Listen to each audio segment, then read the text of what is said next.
Assalamualaikum warahmatullahi wabarakatuh. Jumpa lagi dengan Pak Agus berbagi, bikin cerdas tiada batas. Pada kesempatan kali ini Pak Agus berbagi akan membahas tentang koneksi antar materi modul 2.2 pembelajaran sosial dan emosional. Sebuah refleksi pengetahuan sebelum, selama, dan sesudah mempelajari.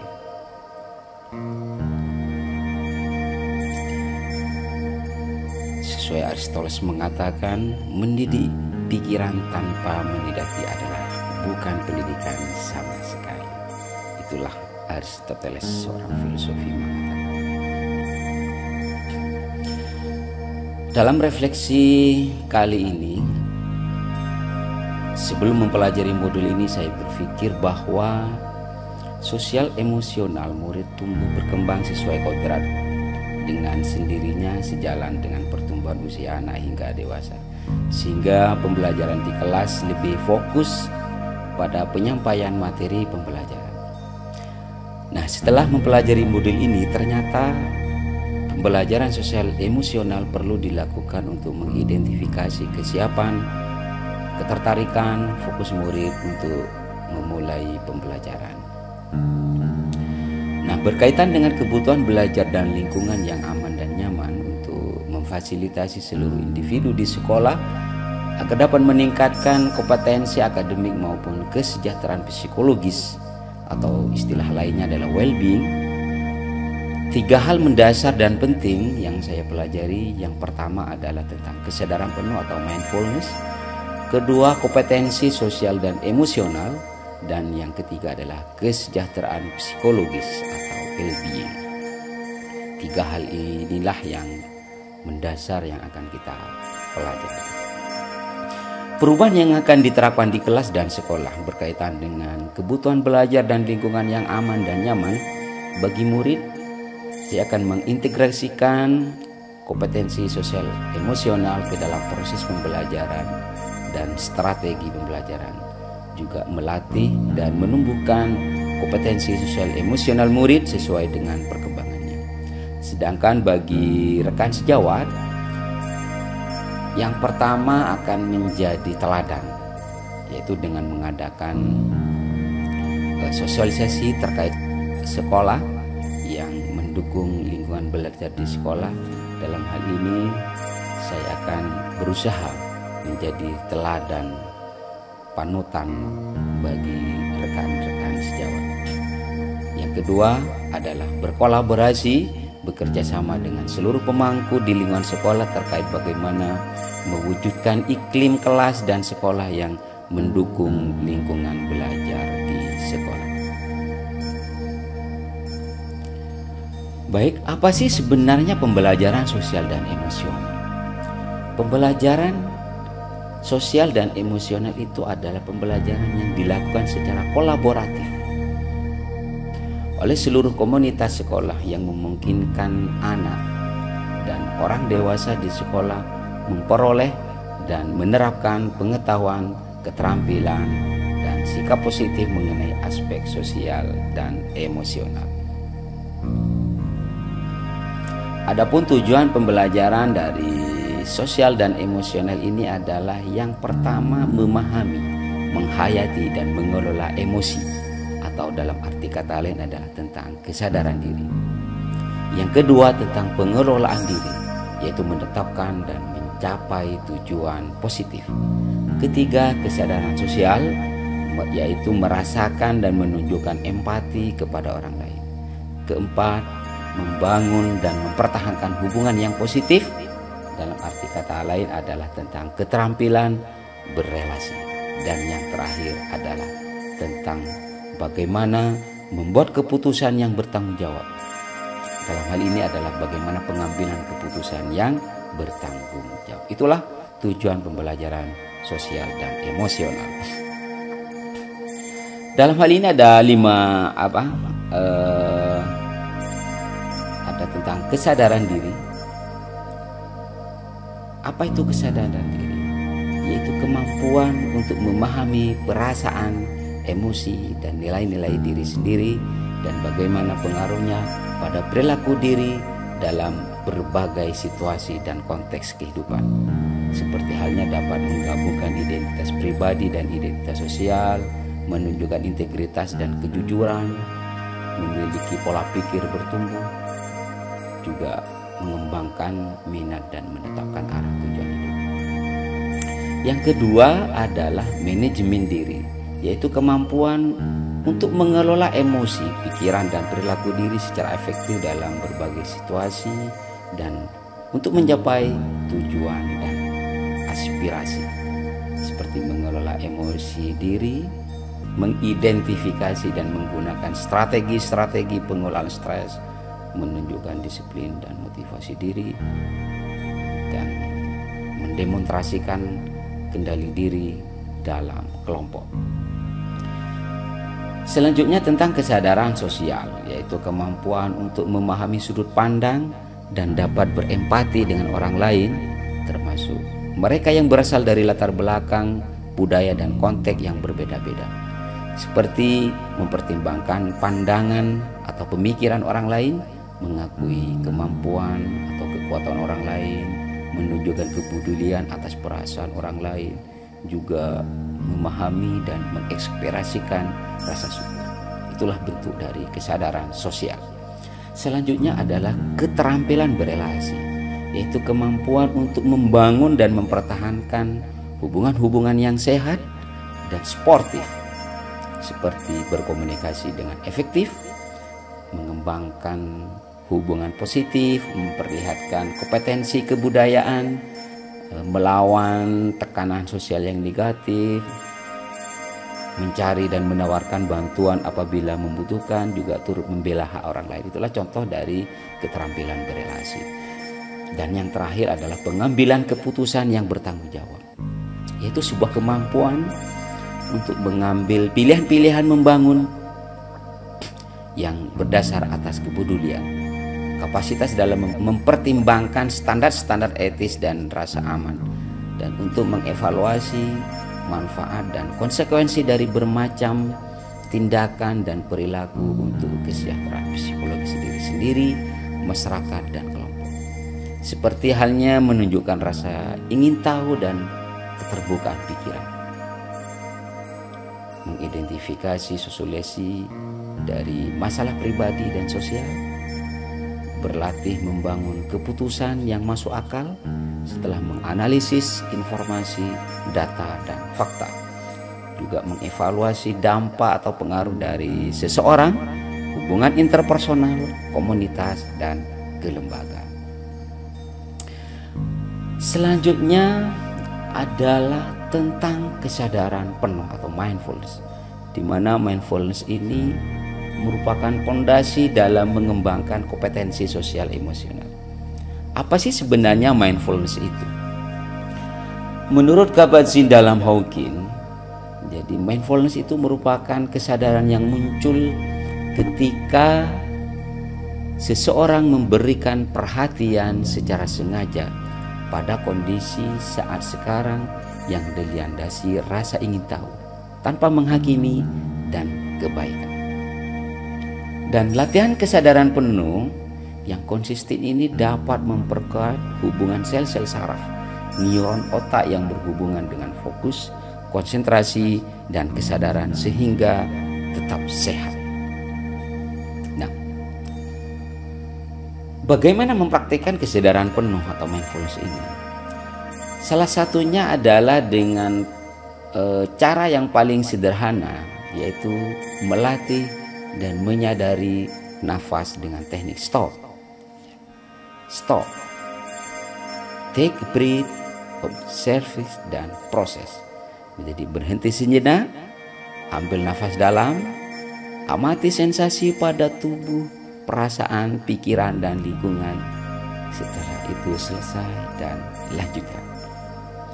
Selain metode stop ini, praktik kesadaran penuh ini juga bisa melalui mengungkapkan rasa terima kasih tentang 3 hal yang Anda syukuri, atau dengan mengamati perasaan-perasaan yang muncul, atau dengan fokus pada 3 hal yang dapat kita lihat, kita dengar, dan kita rasakan.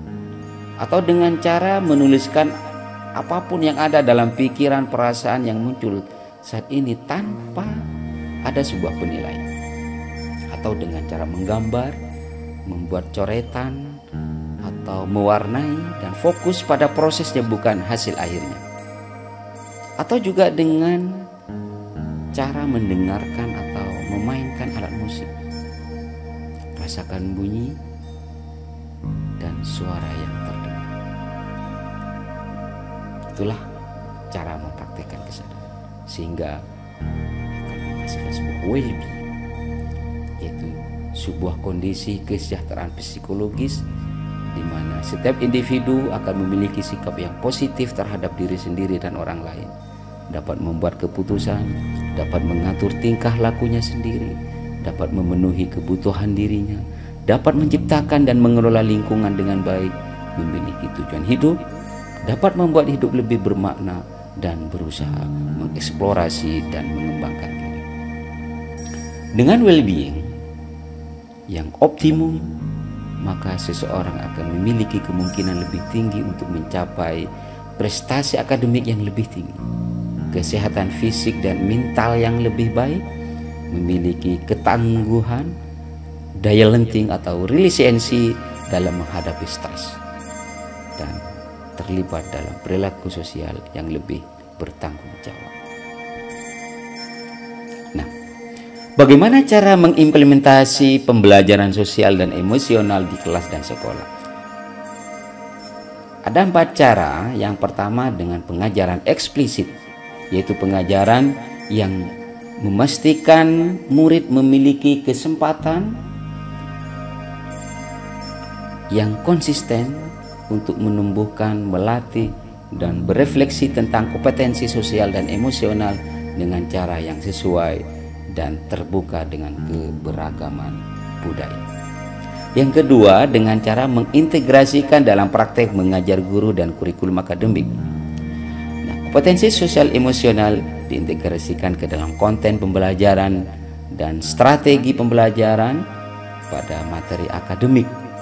Misalnya dengan pembukaan yang hangat, antara lain dengan memberikan kesempatan pada murid untuk berbicara, mendengarkan aktif, juga pada kegiatan inti yang melibatkan murid.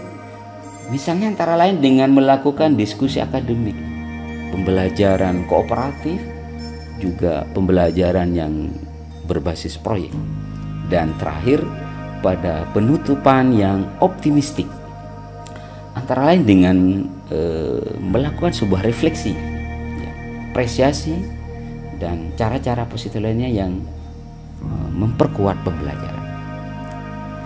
Yang ketiga, dengan cara penciptaan iklim kelas dan budaya sekolah. Nah, melalui praktik mengajar guru dan gaya interaksi guru dengan murid yang tercermin dalam sikap saling percaya yang akan berdampak pada ketertarikan dan keterlibatan murid dalam pembelajaran. Dan cara implementasi yang terakhir adalah penguatan kompetensi sosial emosional pendidik dan tenaga kependidikan di sekolah melalui menjadi teladan, belajar, dan kolaborasi.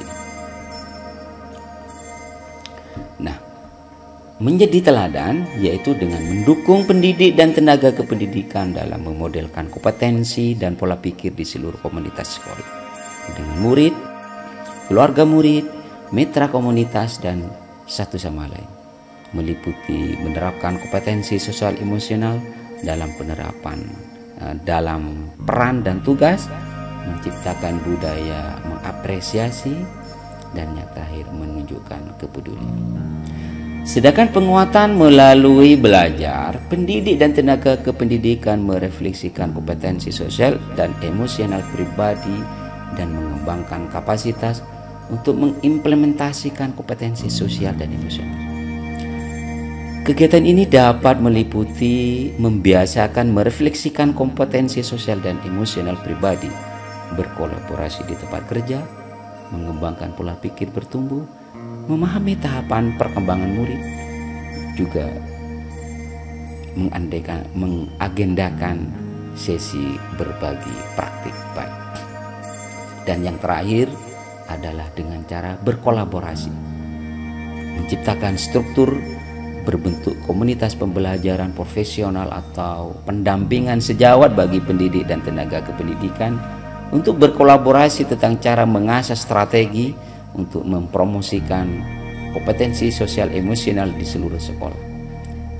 Adapun kegiatannya dapat berupa membuat kesepakatan bersama-sama, membuat komunitas belajar profesional, membuat sistem mentoring rekan sejawat, dan bisa dengan cara mengintegrasikan kompetensi sosial emosional dalam pelaksanaan rapat guru.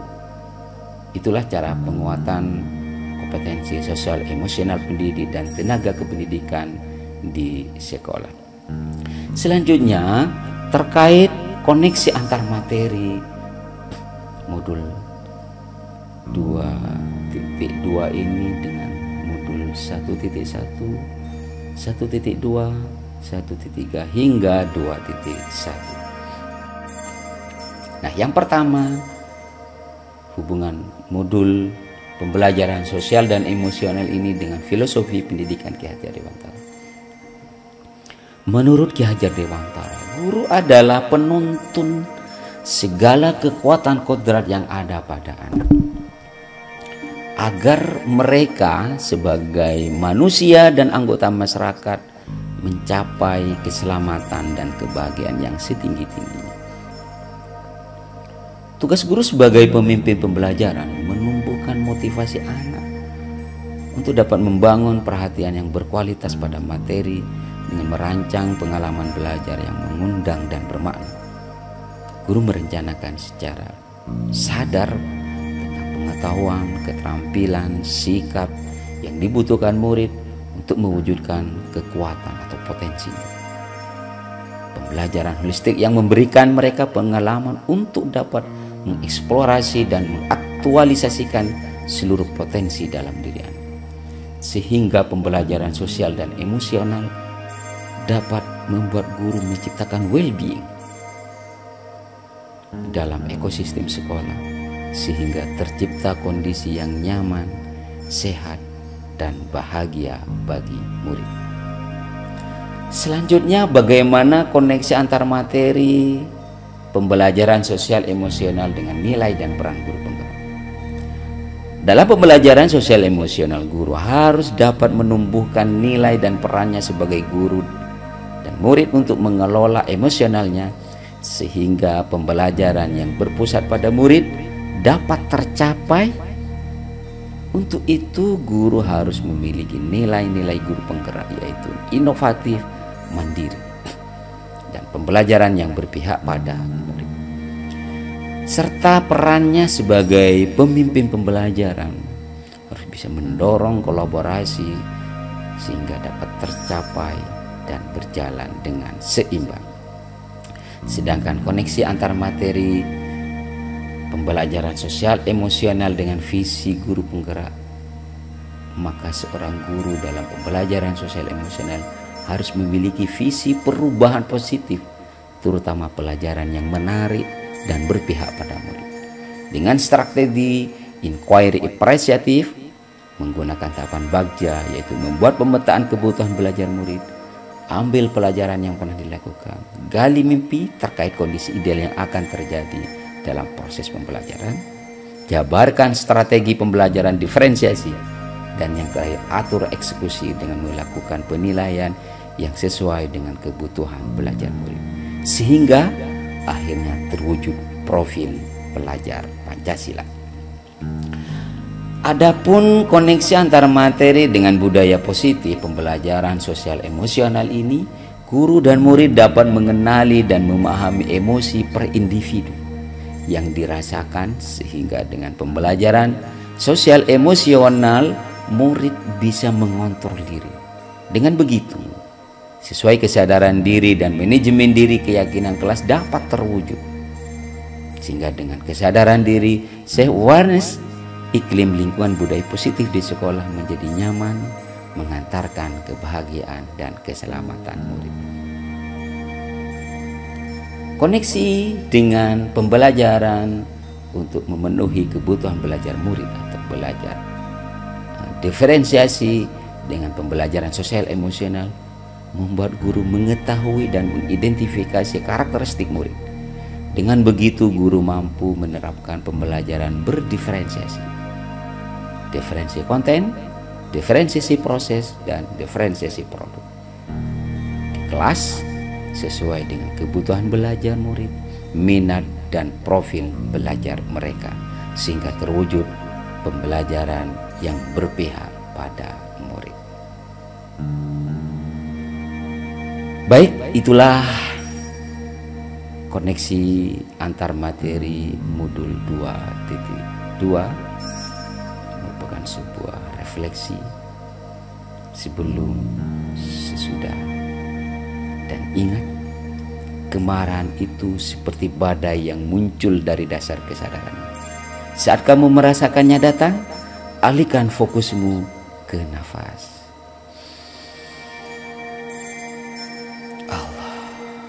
Alhamdulillah. Semoga bermanfaat. Bersama Pak Agus berbagi, bikin cerdas tiada batas. Wassalamualaikum warahmatullahi wabarakatuh.